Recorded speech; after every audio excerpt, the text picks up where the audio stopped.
And we're back with another episode of the Lakers Fast Break podcast. It's Gerald Glassman coming right back at you here from Lakers Fast Break, Pop Culture Cosmos, where we cover the latest news and trends in pop culture each and every week, twice a week, wherever you get your podcasts. Inside Sports, Fantasy Football. Of course, Joe Sorrell hopefully will join us. He's been working hard all day because he's working at Simblades, his company, Simblades with a Y.com. Plus, he's Ox 1947 at LakersBall.com. He will be doing, most likely, an earlier episode of Lakers Nightcap with Joe Soros. So check it out later tonight, right here, the Lakers Fast Break. Good friends, the Lakerholics, who are not happy right now, Jamie Sweet and Laker Tom. They were on earlier today, so go ahead and check out Lakerholic Spotlight. But yes, go ahead and check out what they do on a daily basis at Lakerholics.com. Hernan said Joe is going to be mad tonight. Absolutely. The way the Lakers played defense and the way they rebounded tonight. I said it was a key in the pregame. And unfortunately, they didn't listen to me. But it is the Lakers. Make sure you go ahead and check out all of our good friends. In fact, Joe is coming on right now, Mr. Simblades himself. But go ahead and check out what we're doing right now. But also go ahead and check out our good friends, Empire Jeff TV, Daniel Berry Sports Highlights. Yo! Also as well, Lakers in 5. John Costas, Lakers Corner and Clutch Talk. And of course, the John McCalian channel. Please support all those channels. But of course, please like, follow, and subscribe, whether you're on Facebook, Twitch, Twitter, wherever you're catching us. Please go ahead and check out what we're doing today at the Lakers Fast Break Podcast. The Lakers coming in today needing to go ahead and get a win with a very tough schedule ahead to try and close the gap between them and the team that they were facing off in Phoenix, the Phoenix Suns. But today was a day where the Lakers got down early. Offensive rebounding killed them. Absolutely killed them. The attention to defense, even with the shorthanded roster, the defensive rotations were absolutely abysmal. And the Lakers ended up giving up 72 points in the first half.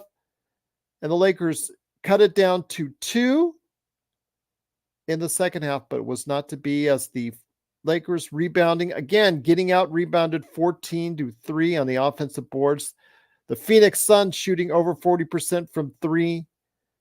And Yusuf Nurkic absolutely killing the Lakers with 18 points, 22 rebounds, 7 assists, including 7 offensive rebounds, absolutely killing the Lakers as they dust off the Lakers in the fourth quarter with a 123-113 victory. Yes, I know the Lakers were a little bit shorthanded, but still falling too much in love with the 3-guard rotations. Hashimura was out for a stretch. Nobody could figure out why. Prince was in there more. Dinwiddie was absolutely abysmal, playing like a buyout guy. Here today to go ahead and discuss all the problems with the Lakers today is a good man indeed. You got to go ahead and check him out today, as I said, at Simblades with a Y.com, and later tonight as part of a nightcap for you at Lakers Nightcap with Joe Sorrow. It is Joe Sorrow. Joe, good to have you here. What can you say? A game that they must have had. They must have. It was a must-win game for the Lakers, but the desire on the defense and boarding end, rebounding end, proved to me that the Lakers they take games off like this, absolutely getting killed on the board. Nurkic toying with the Lakers, and they just needed they got the shooting that they needed from the outside, from not just Booker and Durant, but from everybody else. Grayson Allen, Royce O'Neal, Bol shooting well from the outside. It's a recipe for a disaster for the Lakers, and they didn't get it done today. Maybe I didn't see the same game some of you saw. I was mobile all day today. Usually Sundays are my rest days, but something's coming where even my weekends are starting to get a little heavy.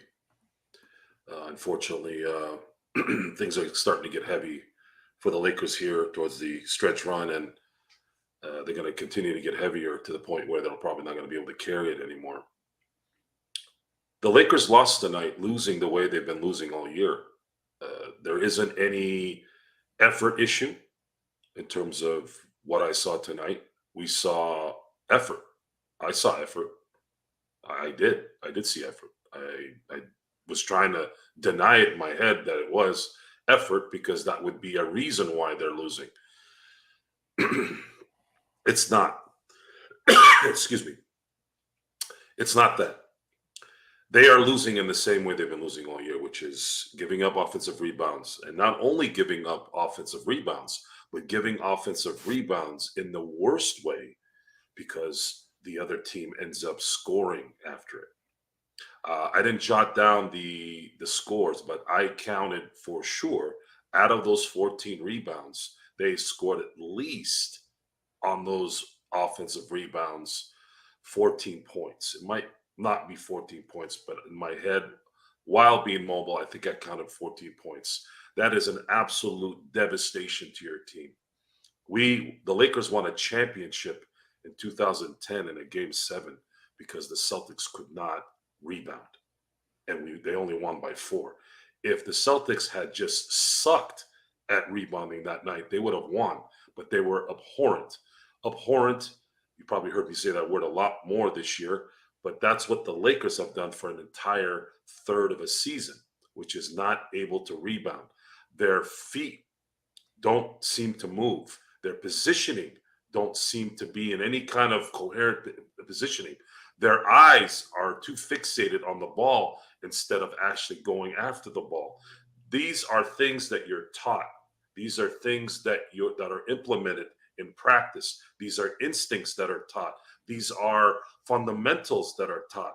Things that aren't taught right now, at least from what I've seen, based off the results. So you have offensive rebounding issues that you've had all year that you haven't addressed in any way. You have consistent complaining by your star. You saw that last play where it pretty much was the dagger, where LeBron was complaining. It was 4-5 again. Now, it was unfortunate that AD got tangled up with whatever camera person, which, by the way, folks, seems to happen every other game too. So you had your two pillars on your team who consistently leave their teammates in the lurch with a 4-on-5 setup and on the opposite side of the court. And guess what happened? Both those possessions, threes. Now you can sit here and you can say that Darvin Ham isn't putting the right guys in here. They're putting the right. It doesn't matter, folks. He could do all that. He could put Max Christie in the best position possible. He could put Taurean Prince in the best position possible. He could have everyone playing exactly the minutes that they're supposed to. It doesn't matter. This team cannot do the simple plays, and they're not fundamental in any way. And this is a team that would flourish if they at least did those, because they're not talented enough to combat what's going on. Now, the sad thing even more tonight was the fact that Kevin Durant and Booker were not really that Booker and Durant. Grayson Allen went off. Bol. Royce went off. Bol went off for a second, but that was just lucky stuff at the beginning of the game.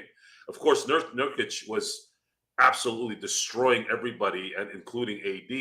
AD kind of got in a tight situation because he didn't want to foul out, so there was some understanding there. But even with all that, it still comes down to the basics. Okay, if you're not going to get that rebound, especially in the positions you're in, where most of the stuff was pretty close to where they were at, but they just couldn't get the ball, and then you allow a score, and the mental part of this game, where if you can't handle not going back on defense because you're frustrated, you are putting your team in a situation where they're going to start just not relying on your leadership. And it's been constant all year in and year out, or I should say month in and month out all year this year. And it's just repeating itself. I have this pit in my stomach watching the games. It's this disdain for incompetency, not just from coaching. It's from the players. It's from the inability for these guys to do the basics. They need to be taught. They need to be conditioned for this. They're not doing it. I don't know if no one else in the NBA is doing it. Is Denver doing this? Are the Celtics doing it? I'd like to know. Maybe this game has passed us by. It might have passed me by. Because I'm not that old. I'm 45. I shouldn't be watching a product and going, wow, this is really bad product. But it doesn't matter because salary caps go up, pay is going up. What do I know, right? Does it matter in the end? So if it doesn't matter in the end, then what's the last call here? The last call is, well, it's passed me by. It's just not going to work. It's not going to work. The only thing left to do is to either continue to be a masochist or go off into the sunset. Because this particular team right now, they're ready to go. They're ready to go off into the sunset. And it's not going to be the Hollywood ending either. It's going to be the real life ending, which is the end of the AD LeBron championship run. And they're going to have to figure out what's the next 10 years is going to look like here this summer. Otherwise, hello, Robert Sacre type years coming. Once again, it is the Lakers fast break. The Lakers do lose 123 to 113. They're now 31-28, 10th place in the Western Conference, now behind officially the Golden State Warriors. Again, Joe, it comes down to the offensive rebounds. I understand AD got hit with those 2 early fouls, and obviously that was a detriment to the game. But Joe, 14-3 on the offensive boards. Some of that is based off of effort. Some of that is based off of the fact that their defense was absolutely abysmal in that first half. That sets you so far back, and you have to climb up. We've said this before many times. I've said this like a broken record. When you start off the game that poorly, you just climbing back up that hill is so hard to do. And you saw the Lakers started to run out of gas a little bit in that fourth quarter because they're shorthanded anyways. But the thing is, Rui Hachimura seems to be someone that they're pointing out started out the game very well, kind of got forgotten about and lost, after his first stint coming in the third quarter. Instead, you got a healthy dose of Spencer Dinwiddie and Taurean Prince instead. It's the job of the coach, and ultimately the coach is the captain of the ship, regardless of who the star player is. He is the captain of the ship. He makes the calls. The things we discussed just now are lacks of fundamental basketball that are not being implemented in practice, in preparation, game in and game out. And these players are not willing to do it on their own. So there's no other choice but to watch what we're watching. What we're watching is a fractured team. It's a fractured team. It's not the best talent in the world after 2, but it has some talent. If it's coached correctly, it would be very effective. I really believe it. You have D'Angelo Russell, who has a phenomenal offensive repertoire. I mean, he is an all-star on offense when he's on, a perennial all-star. He could average 20 to 25 points a game when he's on. And he's been on a lot here. He's been hot. So you can't come back and say, well, D'Angelo's not doing this. D'Angelo has improved leaps and bounds on defense this year. Not to the point where it's saving the Lakers, but at least he's putting in the effort. At least it looks like he's doing some off-the-court stuff that's trying to improve the game.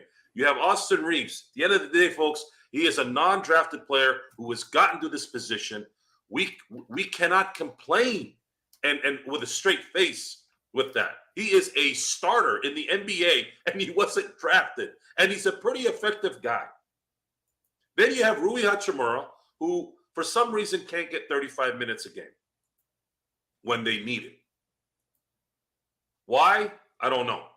Spencer Dinwiddie, we knew what he was. It's not a surprise he was missing shots. He missed the shots. I was hoping they'd go in, but he's been shooting 32% from 3 all year. I don't know how that would have changed coming to LA. I really don't. Especially with the spread offenses all over the league, it wouldn't have mattered. Usually you could use the excuse of, well, LeBron's going to draw the players in more and you'll have more open shots. No, everybody gets open shots these days. Look at what Grayson Allen and Royce O'Neal did today. It didn't matter, right? It doesn't matter. Anyone can get open shots. Max Christie got 2 open shots when he got into the game. It's just, that's the NBA. So it's just a combination. It's Stone Hansen, said it best. He said it's an organizational failure from top to bottom. I've From said that. ownership. I'm sorry. I said that. Gerald said it. Sorry, Gerald. My mistake. I knew you were going to cry about it too. That's why I said it that way. Jeannie, Rob, coaching, players, all have the same issues. And it's just, if I had to put a funny term to it, they're all blue balls. It's all blue balls.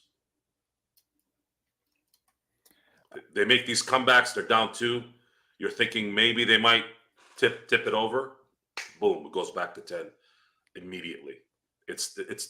They should change their names to the Los Angeles Blue Balls. Once again, it is the Lakers fast break. The Lakers do lose 123-113.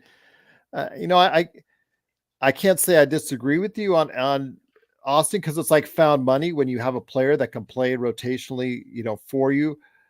But he did get picked on relentlessly, especially in that first half on the defensive end. That's why he was not drafted, was his defense. Offensively, he needs to make it up for it on the offensive end, and just didn't get it done today. We needed 20-point games from both D'Angelo and Austin. Unfortunately for Austin, that wasn't going to be the case today. You have to expect guys like Booker and Durant to do what they do. It doesn't matter whether it's D'Angelo, whether it's Austin. These guys are supposed to destroy everybody. That's who they are. They're Hall of Fame players. That's irrelevant in the third quarter. In the third quarter, they were rocking and rolling. But they wasted so many possessions, so many open shots with bad decision-making, lack of focus. There was a play, I believe, what was it? It might have been the end of the third quarter. LeBron yelled at the players for almost turning the ball over on the inbound, which I thought was a little ironic. And that's probably why he doesn't do it a lot, because he has that issue too.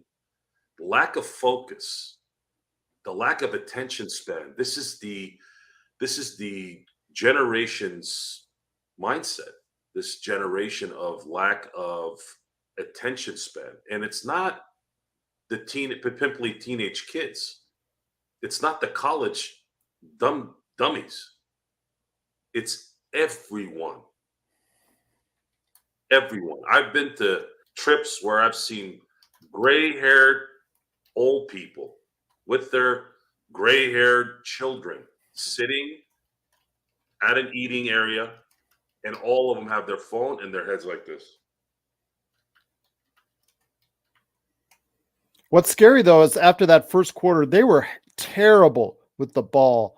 6 turnovers in the first quarter. They only got 10 in the game, but that crucial one by AD where he stepped over at the line, that was the beginning of the end, in my opinion. The crucial part is what's been crucial all year.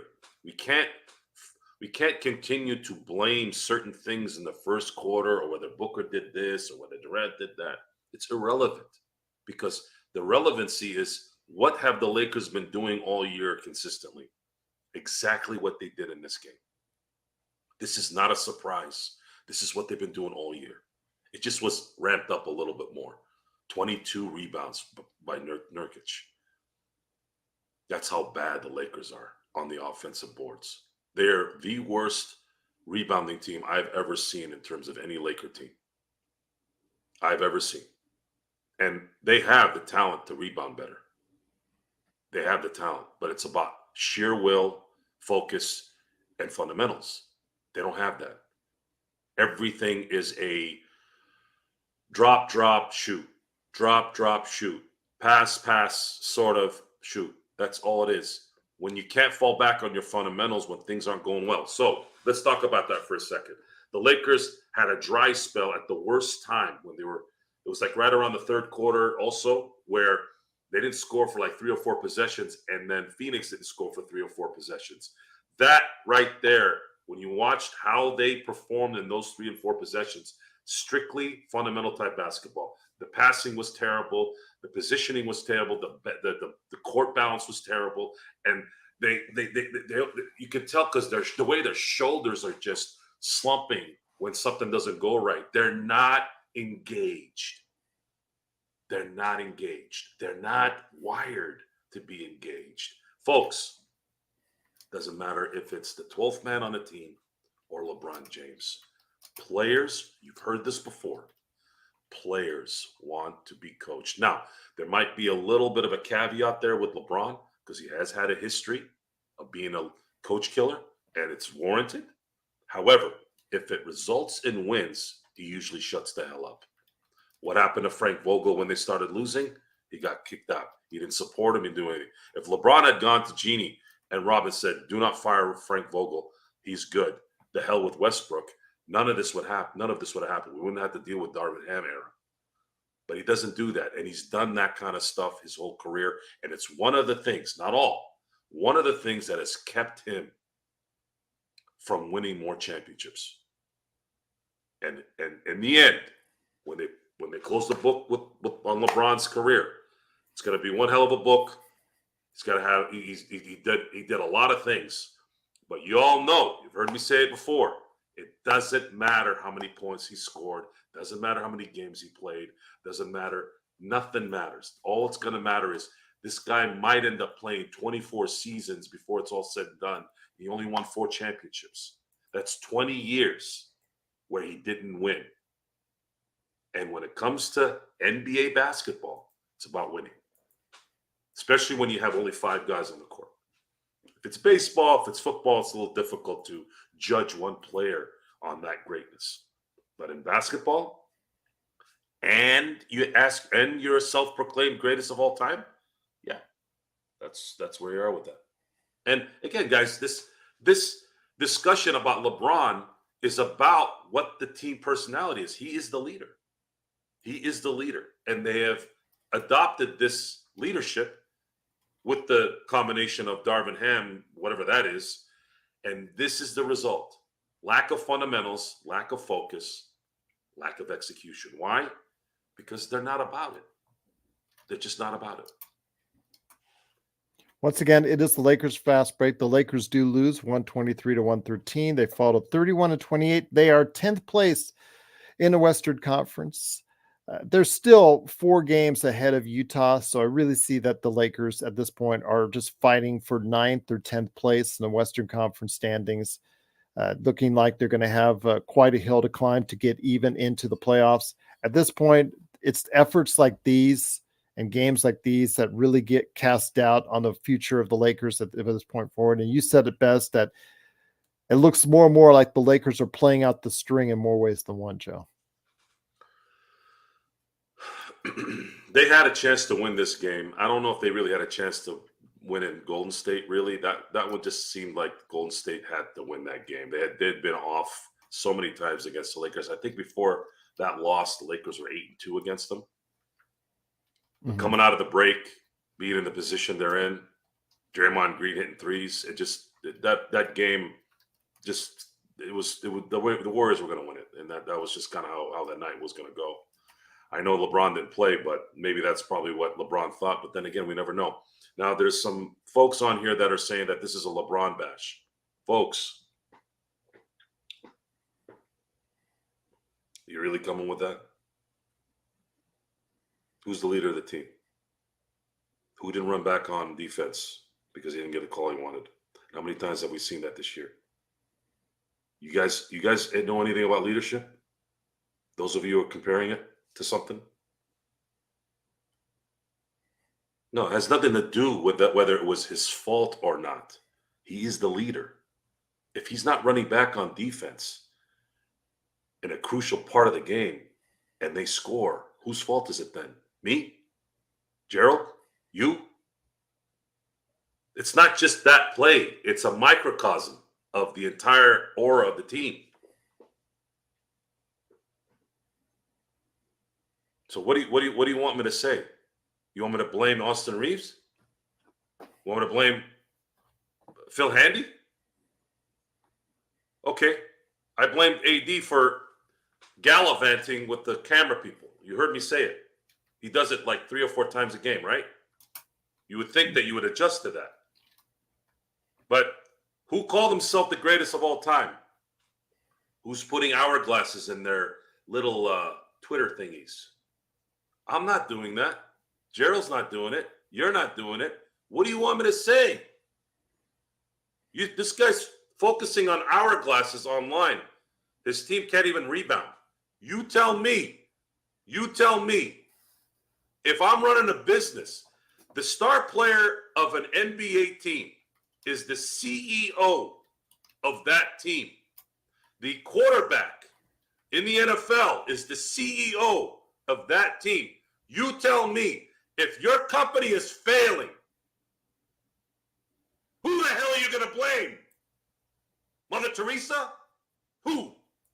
Who are you going to blame? You're going to blame the marketing department? Who's in charge? Who's in charge of hiring the marketing department person? The CEO. And when someone says, I'm the CEO, now what? Now who do we blame? Okay, wait a minute. It's not LeBron's fault. He had a good game. He scored 30 points and 20 rebounds. He had a good game. How many times did we see triple doubles from Russell Westbrook for 3 or 4 years? What did that result in? I'll tell you what it resulted in. You ever taken a dump and looked at your crap in the toilet? That's what it resulted in. And he was the CEO of that team. It has nothing to do with whether it was directly his fault. It's his team. And his team has been lackluster for an entire year. He's the CEO. Where is the credibility? That's what I'm getting at. Who are we going to? And really, the word blame is kind of stupid. I don't want to say blame. It's the job is not getting done. So now what are we going to talk about? Who's in charge? Who's in charge then? You tell me. Who's responsible for this? One thing I want to ask. Who's responsible for pulling out a nonsense, doesn't help anything story about LeBron being courted by another team? What did that do for the Lakers for 2024? I think some of you all need to get out of your heads and start paying attention.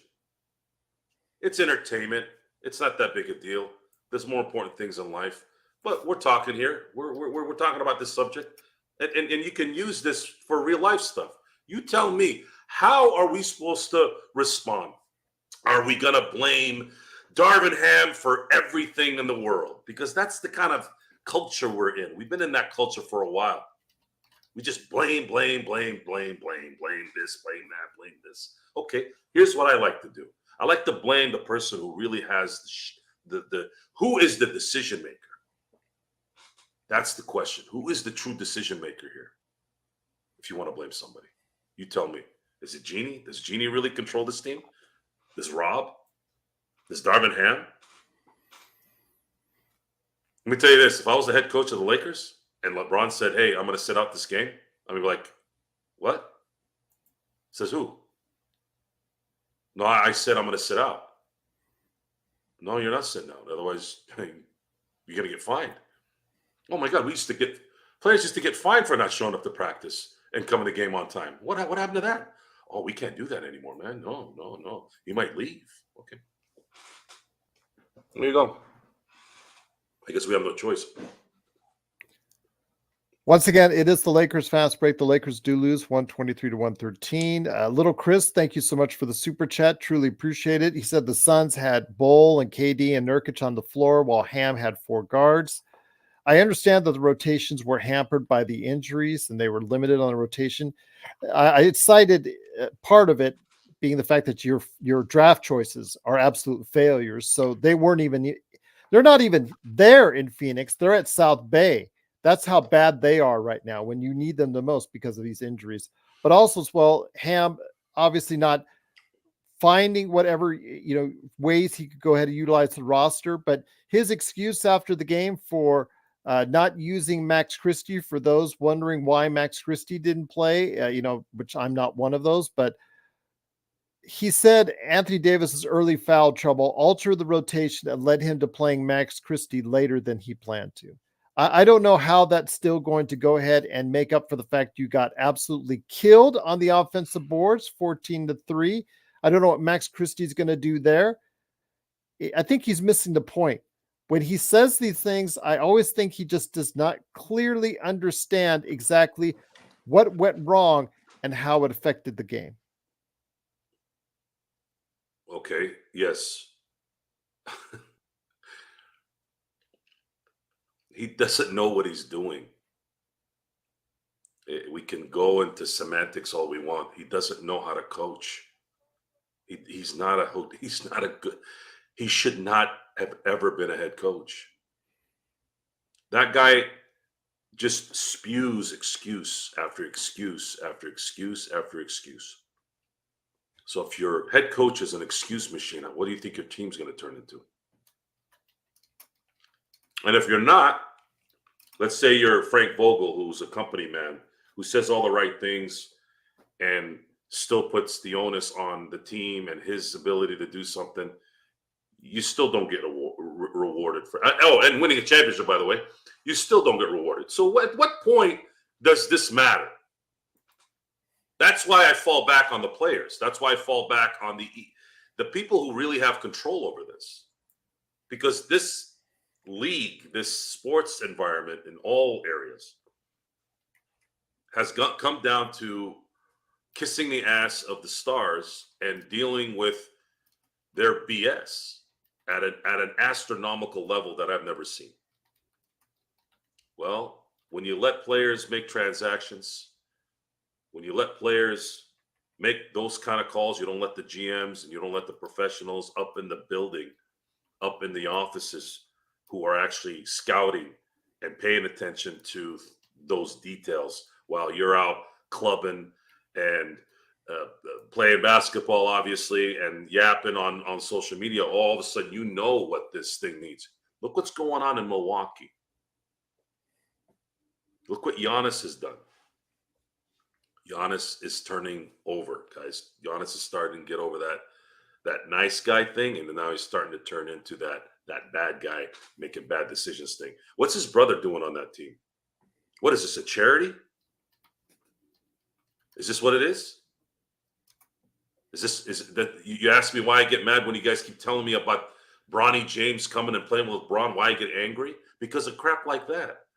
Those guys don't belong in the NBA. You know how hard it is to play in the NBA? If you're going to make some Taylor Swift shenanigans, then what am I doing here? I don't want to watch this stuff then. I don't want it. I don't care whether it's the show, whether it's the game, no matter how much I love the Lakers. If this is what it's going to come to, if this is where it's going, where we're going to be manipulating the draft or free agent pickups so that you can go get a player so that they can play and hold hands like it's at some charity event, I want professionals. I want greatness. That's what I want to watch. And I want to watch people who are playing professional basketball, that can play professional basketball. I don't want heartfelt moments. I don't give two shits about any of that garbage. If I want to go watch a Hallmark movie, I'll go watch a Hallmark movie. Okay? I'm here to watch sports. I'm here to watch the best athletes on the planet perform. That's it. Not their family, not their friends. I don't care where they live, what their house looks like, or what they do. Unless it's on the court. That's it. It's not that difficult, folks, because when you guys get seeped into that garbage, that's when your brain starts to melt. But see, that's what makes money, right? That's what people want to feed. They want to know everything about everything, right? They want their lives are so boring and so pathetic that they got to live through some a-hole who would spit on them if they walk by them. It's not this guy's fault. It's not that guy's fault. It's irrelevant. We're just talking here. We're just talking about what we saw today and how it's been the same damn thing all year. Can't rebound. Can't get in a good position. Can't hit shots when you really need it. What else do you want me to tell you? And, of course, Darvin Ham not knowing a rotation from his big-ass head. Once again, it is the Lakers fast break. The Lakers do lose 123-113. It was noted that this is the worst performance at the free throw line for the Lakers this year. 8 free throws total. So Lakers, talk about not getting the calls, but they also didn't force the tempo. They also didn't take it inside. I had mentioned on playback that AD, 2 fouls or not, you need to force the ball inside to AD, and repeatedly they decided not to. No, they did at the beginning of the third quarter. Problem is he missed half the time, or more than half the time. No, he didn't. For the most part, they didn't put the ball to No, they AD. didn't, but they tried in the third quarter, but it just wasn't working out. And they just went away from it. So Then they went away from it, yeah. But that happens. These are things that happen in a basketball game. It happens. Players miss shots. Sometimes you get away from certain things. But the things that should be mainstays is good positioning, good fundamentals, and effort. Now, effort in the areas you're deficient in. They were playing hard on offense, but they weren't playing hard on the other side of the ball. And unfortunately, if you can't balance it out, you're going to be in trouble. The second they hit a couple shots, all of a sudden it's a 10-point lead. Every time the Lakers got close, it would be some kind of run where they're up. The Lakers have done this the most this year, which is allow double-digit runs in a matter of a minute to 2 minutes.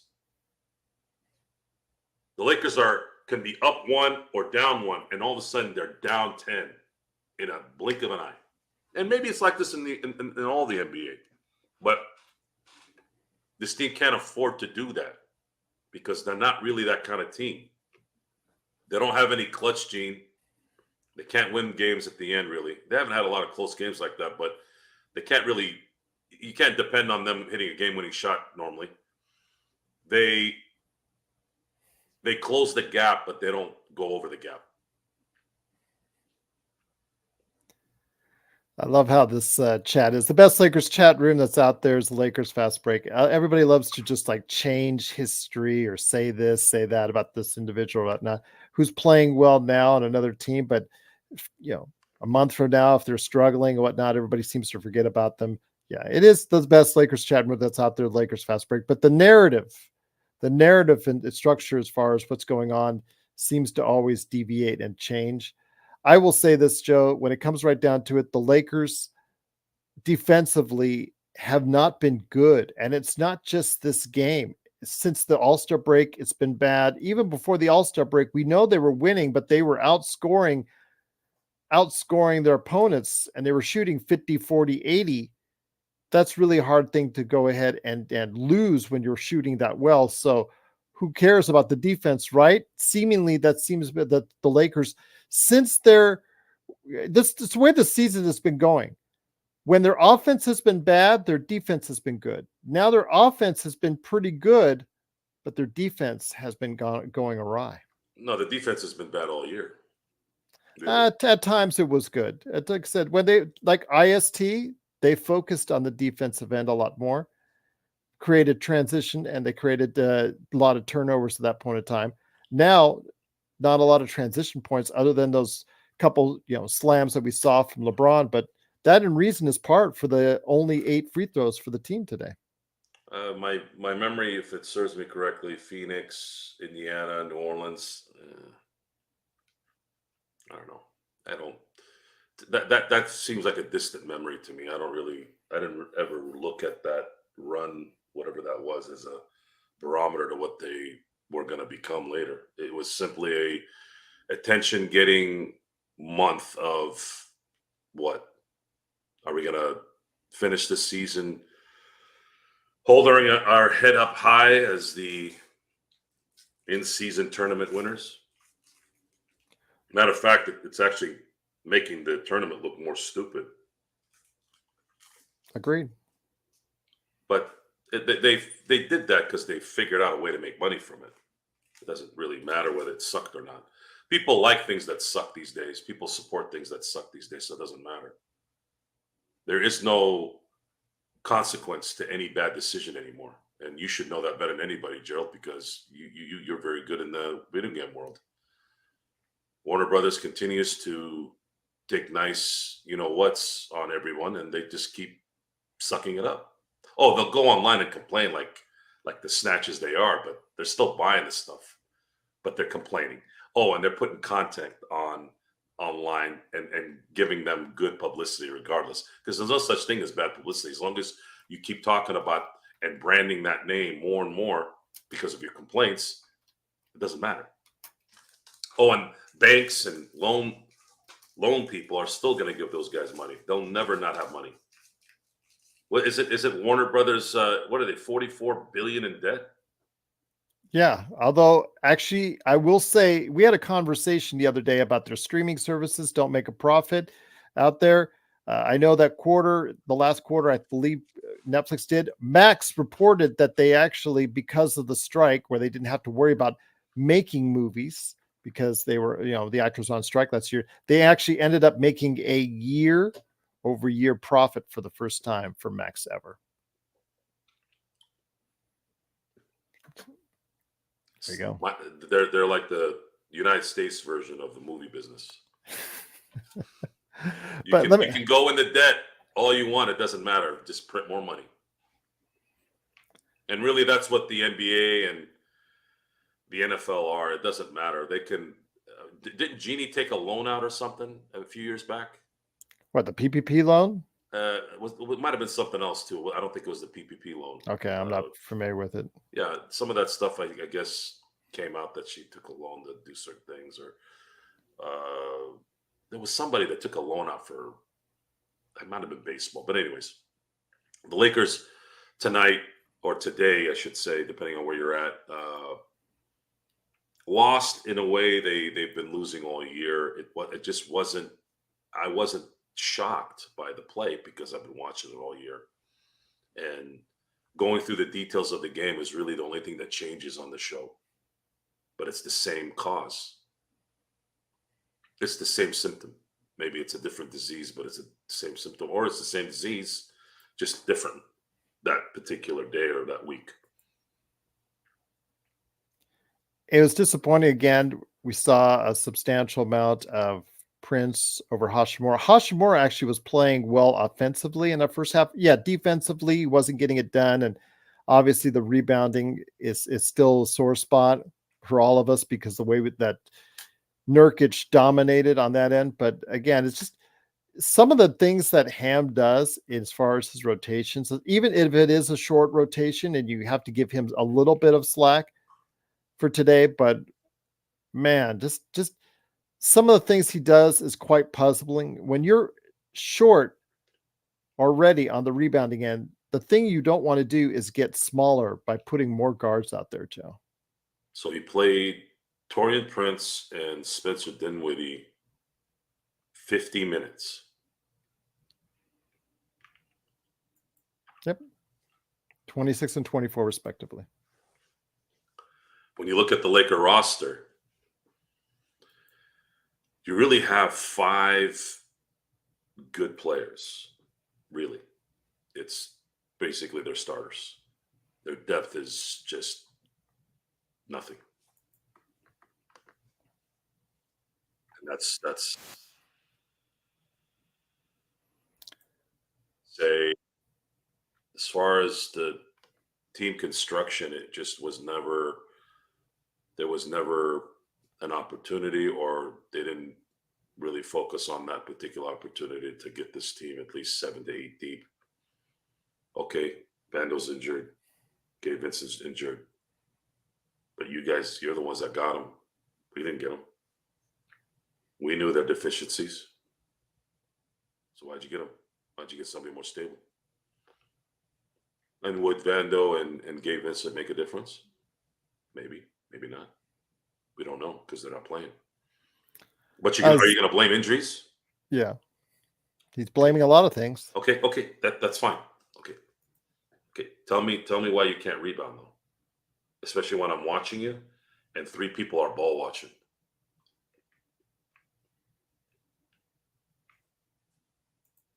So let me ask you this. Z says disagrees with you, that saying that she does not believe what Joe is saying, that Ham follows analytics. She says he clearly doesn't. All stats with Prince over usage is saying otherwise. Your thoughts on that? Might could be Byron Scott situation where Byron Scott just was open about the fact that he doesn't do analytics. He doesn't go by analytics. I don't think it matters whether you do or not at this point. It's about not being able to execute the job. Even in Moneyball, what's the one thing that you heard in Moneyball when it was first coming out? They get on base. They get on base. So if you were doing analytics, you're probably right, Z. You would be able to gauge, hey, this guy gets rebounds in these particular moments. The stats say it. So then what is it? Does he not like Rui? Would be the real question I want to ask. Why not just play Rui 35 minutes a game? This guy's in his prime. What are you worried about minutes for? Are you worried about matchups? I'd rather play Rui with guards than anybody else on that team. I'm serious. At least he'll have a height advantage, and he's not terribly unathletic. He's a pretty athletic guy. Again, when you see so much of a reliance on one player, as we thought when Ham started bringing Prince off the bench, okay, he's going to play him less. He's going to commit to less Prince, but it just does not seem like you're getting what you need to be getting with Taurean Prince whenever he's in the game. He gives you a couple 3-pointers here, but he on defense, you put him on the best players and he gets burnt repeatedly, and he just doesn't do what he need to get done out there. It's just, he's a bit player, Joe, playing a much larger role than what we need him to be. This team only has 5 starters on its team, and then everyone else is either what would be on a championship team, a legitimate championship team would be a 8, 9, or higher player. The only way you can get out of that mentality is if you were able to be a scrapper, a coherent scrapper. I don't have any answer for you. I don't know why he continues to play Prince as much as he does. Especially in these kind of games, especially against a Phoenix team. Yeah. This is where he would struggle because you got very athletic and very good perimeter players. Royce O'Neal, you have Grayson, you have Booker. You have these guys they can shoot anywhere and at any time and consistently make shots. That's the kind of game you don't want Prince in. You gotta beat those guys up on the other end, then have a bigger player that they have to deal with. But if it's not one thing, it's another thing. It's a fractured team, and I'm looking at Anthony Davis's line here, and just I saw how he played, other than this one little instance where it kind of frustrated me. Okay, he got into foul trouble. Well, I don't know if you guys have noticed this, but he's been getting into foul trouble lately. Why do you think that is? He's trying to cover more and more and more. I implore most of you, and most of you do it, and I commend you for it. But for those of you who don't, I want you to really pay attention. Be like a parent watching their kid play. Don't watch the ball. Ball is the easiest thing to follow. I want you to watch the players. Try and watch the players sometimes for like 5 minutes and see how they operate, especially when they're on defense. Then you're not worried about the ball so much because it's not the Lakers' ball. And just really see how those guys maneuver, shift, bounce, jump, whatever. It'll tell you the story. When I look at AD is tired.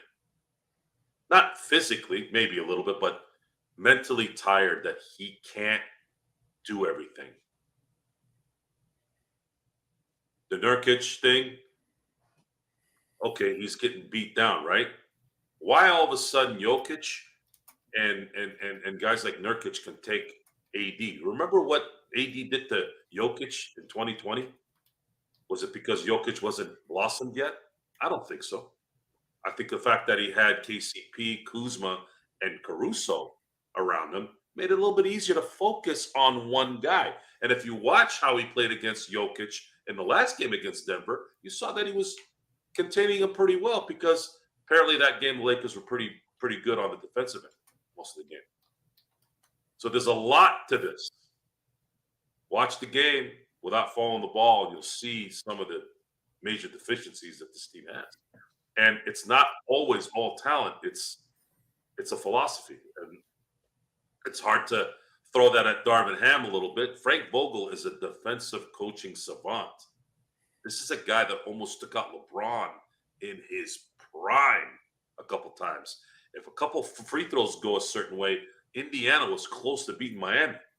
That close doesn't mean jack squat, but point is, the defense, he made Roy Hibbert a runner-up defensive player of the year. That's how good he is at coaching that particular side of the ball. So everything connects.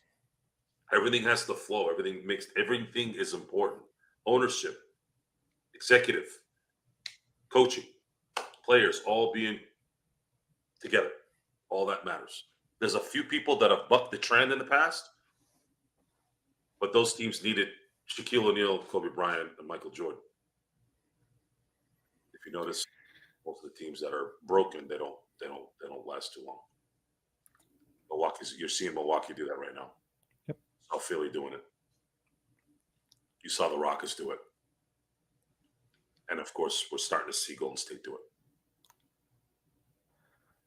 So, my friend, as we close out the show, we're getting closer to the end. It is the Lakers fast break. The Lakers do lose 123-113. They fall to 10th place in the Western Conference, 31-28 overall in the season. The next game is technically on the road. You always call it a home game, of course, the Crypt, when they play against the Clippers. I believe it's on Wednesday, if I'm not mistaken.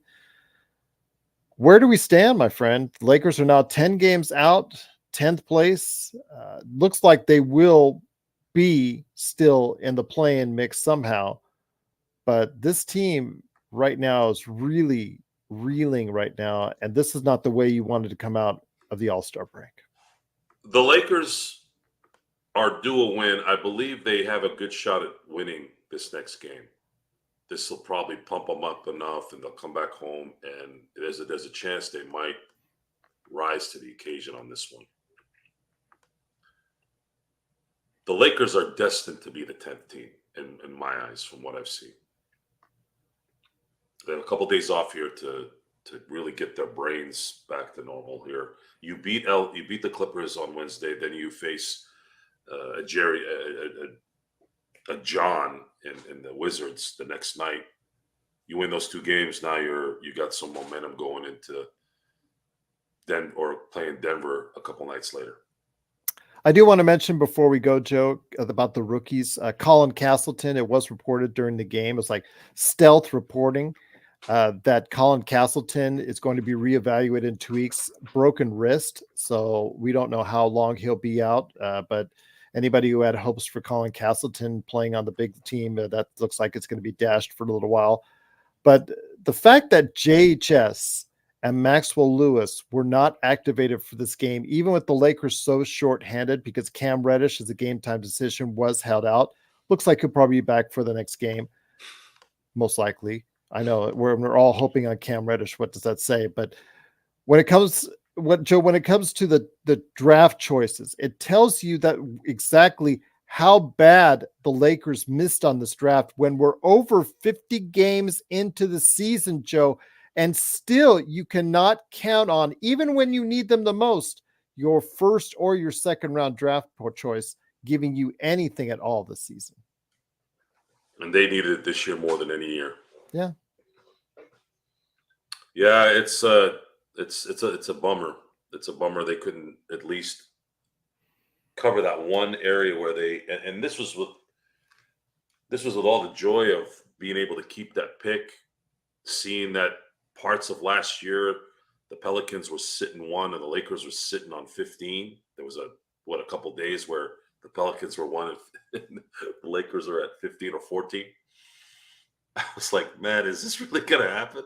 Are they really going to get a top 3, top 5 pick and be a 1 seed maybe? No. Chicago got that, by the way. Chicago with Carolina in the NFL got that. So it's possible that Lakers and the Celtics did it in the 80s a few times.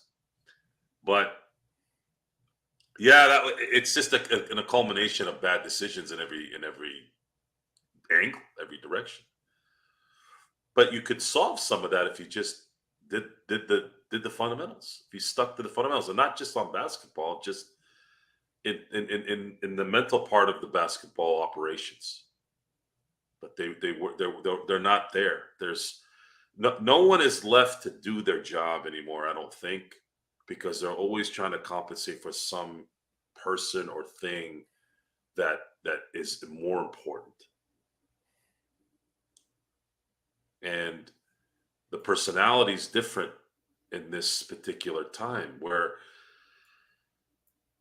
let's look at, I know I'm kind of over talking about this because I feel like I keep mentioning the same people, but looking back in the 90s when there was rift between management and the Bulls players, they didn't go anywhere. They toughed it out and still won. Why? Because they had this feeling, led by Michael, obviously, that they're like, you ain't going to pay us? We're going to make you look stupid by keep winning. Now, they underestimate how stupid Jerry Reinsdorf was in terms of that. He's a smart businessman, obviously. But the fact that you had a management that didn't want to keep going when they were winning, it's mind-boggling how can you not blame the players for doing what they did when all you had was management and ownership constantly telling you you're winning, but still not good enough. We're going to go get Dan Marley. We're going to go get Tony Kukoc. How about focusing on the team right now? No. Everybody had to have their you-know-what measured and who was bigger and who was more important. Fast forward it for 25, 30 years later, we have to worry about what some kid at USC is going to do next instead of winning championships. We have to worry about hourglasses on social media. We have to worry about a story about an almost trade. Remember we were crapping on the almost bounce pass that went through, or the deflection? Yeah. It's not good. And this is the result. It's not a surprise. Once again, it is the Lakers losing 123-113. I'm on with Joe Soro, aka Dr. Death, aka Ox1947 here at the Lakers Fast Break. If you have any questions for us, at Lakers Fast Break at yahoo.com or at Lakers Fast Break on Twitter, at Lakers Fast Break on Instagram, Courtside Lakers on Instagram as well, but also Lakers Fast Break at yahoo.com. And also you can put it in the comments as well. Joe, when are you doing the nightcap for tonight? I'm still thinking about time at the moment, but I will have to jettison myself here in a few minutes. I have to tend to more business. Sunday. Simblades with a Y.com. Business this weekend. Well, I think what's happening is our busy times are March, and it's coming. The Ides of March are coming, or the turf of March is coming, I should say. So I'm trying to make up some ground here yesterday and today, and trying to get in my personal stuff as well as much as I can. Well, I'll tell you what, whenever Joe tells me to set it up, I'll set it up for the nightcap tonight, but I'm going to say 9 o'clock. Oh, a little bit earlier nightcap. Okay. 9 o'clock is a sweet spot for an early game. This is obviously really early, but 9 o'clock, that gives our late people at least a chance to maybe watch an hour before they go to bed, if they go to bed that late. Oh, there you go. Okay. It'll be 9 p.m. Pacific then. Yes. I'll schedule it out for you. Thank you. It's Lakers Nightcap with Joe Soro. And with that, again, thank you guys for the good discussion. Even if I come at you, I thank you for those questions. Agreed. It livens the show. Yes. We want to be challenged. I want to be challenged. I want you to tell me I'm wrong, because I want to talk about that. Why am I wrong? That's important. If I'm wrong, then I'll say I'm wrong. But if I'm not wrong and you say I'm wrong, then I'm going to come back and say, well, I don't know about that. But then again, it's always left to interpretation, right? Yep. It's always left to interpretation. So maybe none of us are wrong and none of us are right. But that's, again, good banter, good, clean fun on the Lakers Fast Break post-game after a Laker loss. That's true indeed. But once again, the Lakers do lose 123-113. So for Joe Soro, it's Gerald Glassford. Thanks so much again for watching this thing. For everyone, for the thousands of people that were watching the game with us at the Lakers Fast Break, thank you. From everywhere from Kenya to the Philippines, Trinidad, Tobago, Nassau, and Bahamas, wherever in the U.S. and Canada, Europe, wherever you're at watching us, it is truly appreciated. Thanks to the best Lakers chat room that's out there, everyone that's part of it. We do thank you for watching, listening. This is Gerald Glassford along with Joe Soro. Stay tuned later tonight for a Lakers Nightcap with Joe Soro at 9 p.m. Pacific. Until then, thank you so much. Lakers do lose 10th place in Western Conference. Will they get it back again on Wednesday? We'll find out. But we'll always talk about it right here at the Lakers Fast Break Podcast.